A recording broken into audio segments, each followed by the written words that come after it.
Bonjour, dans cette vidéo, nous allons étudier les équations de droite, plus particulièrement ici, le vecteur directeur d'une droite. Qu'est-ce que c'est?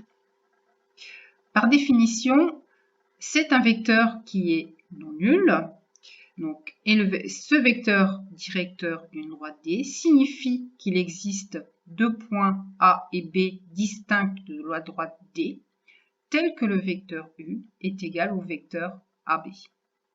Donc ça, c'est la définition. C'est-à-dire, en fin de compte, que le vecteur directeur donne la direction de la droite. Comment tracer une droite lorsque l'on a un point et le vecteur directeur? J'ai représenté ici un repère orthonormé, j'ai placé le point A. Je veux tracer la droite qui passe par le point A et qui aura pour vecteur directeur U. Pour cela, je vais tracer l'image de A, qui sera le point B, par la translation de vecteur U. Donc, je pars du point A, je fais la translation de vecteur U, c'est-à-dire je me déplace d'une case vers la droite et de deux cases vers le haut. Je place le point B. Donc, ce qui fait que j'ai bien le vecteur AB qui est égal au vecteur U, ce qui est indiqué dans la définition. J'ai deux points, et par ces deux points, je peux tracer ma droite D. Voici une deuxième définition du vecteur directeur d'une droite.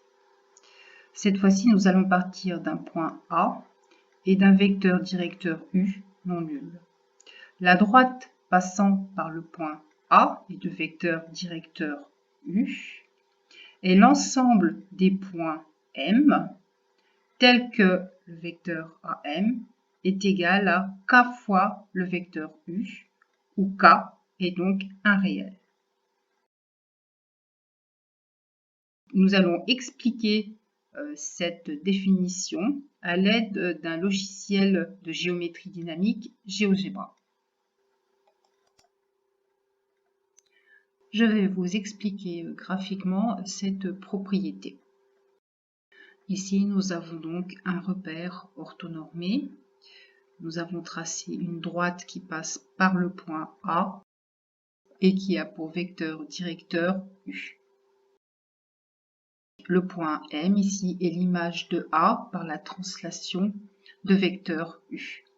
Ce qui fait qu'on a donc cette égalité. Le vecteur AM est égal à une fois le vecteur U. Ici, 1 représente donc le coefficient K. Nous avons fait varier ce coefficient K dans notre exemple, donc de 3 à moins 3. Que se passe-t-il sur notre graphique? Je fais varier K. Voilà. Lorsque K est égal à 3, le point M s'est déplacé et mon vecteur AM est égal à 3 fois le vecteur U. Même chose, si je donc déplace K vers le côté négatif, bon, ben mes deux vecteurs AM et U sont de sens contraire, donc c'est pour ça que K est négatif. Et même chose, eh bien, je vais avoir AM qui est égal à moins 3 fois le vecteur U. Si K prend toutes les valeurs réelles, eh bien, l'ensemble des points M, qui sont en train de bouger, ben, représente ma droite D.